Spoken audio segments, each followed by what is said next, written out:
एक बार की बात है, बीरबल दरबार में मौजूद नहीं थे। इसी बात का फायदा उठाकर कुछ मंत्रीगण बीरबल के खिलाफ महाराज अकबर के कान भरने लगे।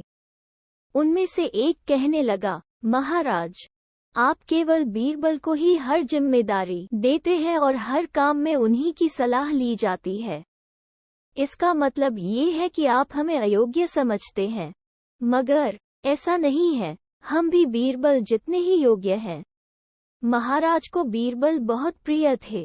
वो उनके खिलाफ कुछ नहीं सुनना चाहते थे, लेकिन उन्होंने मंत्रीगणों को निराश न करने के लिए एक समाधान निकाला। उन्होंने उनसे कहा, मैं तुम सभी से एक प्रश्न का जवाब चाहता हूँ, मगर ध्यान रहे कि अगर तुम लोग इसका जवाब न दे पाए तो तुम सबको फांसी की सजा सुनाई जाएगी। दरबारियों ने झिझक कर महाराज से कहा, ठीक है महाराज, हमें आपकी ये शर्त मंजूर है, लेकिन पहले आप प्रश्न तो पूछिए।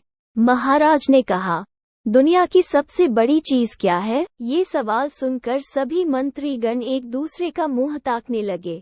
महाराज ने उनकी ये स्थिति देखकर कहा, याद रहे कि इस प्रश्न का उत्तर सटीक होना चाहिए। मुझे कोई भी अटपटा सा जवाब नहीं चाहिए। इस पर मंत्रीगणों ने राजा से इस प्रश्न का उत्तर देने के लिए कुछ दिनों की मोहलत मांगी। राजा भी इस बात के लिए तैयार हो गए। महल से बाहर निकलकर सभी मंत्रीगण इस प्रश्न का उत्तर ढूंढने लगे। पहले ने कहा कि दुनिया की सबसे बड़ी चीज भगवान है, तो दूसरा कहने लगा कि दुनिया की सबसे बड़ी चीज भूख है। तीसरे ने दोनों के जवाब को नकार दिया और कहा कि भगवान कोई चीज नहीं है और भूख को भी बर्दाश्त किया जा सकता है। इसलिए राजा के प्रश्न का उत्तर इन दोनों में से कोई नहीं है।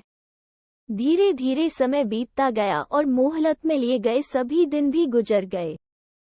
फिर भी राजा द्वारा पूछे गए प्रश्न का जवाब न मिलने पर सभी मंत्रीगणों को अपनी जान की फिक्र सताने लगी। कोई अन्य उपाय न मिलने पर वो सभी बीरबल के पास पहुंचे और उन्हें अपनी पूरी कहानी सुनाई। बीरबल पहले से ही इस बात से परिचित थे। उन्होंने उनसे कहा, मैं तुम्हारी जान बचा सकता हूँ, लेकिन तुम्हें वही करना होगा जैसा मैं कहूँ। सभी बीरबल की बात पर राजी हो गए।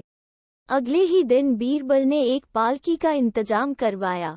उन्होंने 2 मंत्रीगणों को पालकी उठाने का काम दिया, तीसरे से अपना हुक्का पकड़वाया और चौथे से अपने जूते उठवाए। वह स्वयं पालकी में बैठ गए। फिर उन सभी को राजा के महल की ओर चलने का इशारा दिया। जब सभी बीरबल को लेकर दरबार में पहुंचे तो महाराज इस मंजर को देखकर हैरान थे। इससे पहले कि वो बीरबल से कुछ पूछते, बीरबल खुद ही राजा से बोले, महाराज, दुनिया की सबसे बड़ी चीज गरज होती है। अपनी गरज के कारण ही ये सब मेरी पालकी को उठाकर यहाँ तक ले आए हैं। ये सुन महाराज मुस्कुराए बिना न रह सके और सभी मंत्रीगण शर्म के मारे सिर झुकाए खड़े रहे। कहानी से सीख। इस कहानी से हमें ये सीख मिलती है कि हमें कभी भी किसी की योग्यता से जलना नहीं चाहिए, बल्कि उससे सीख लेकर खुद को भी बेहतर बनाने की कोशिश करनी चाहिए।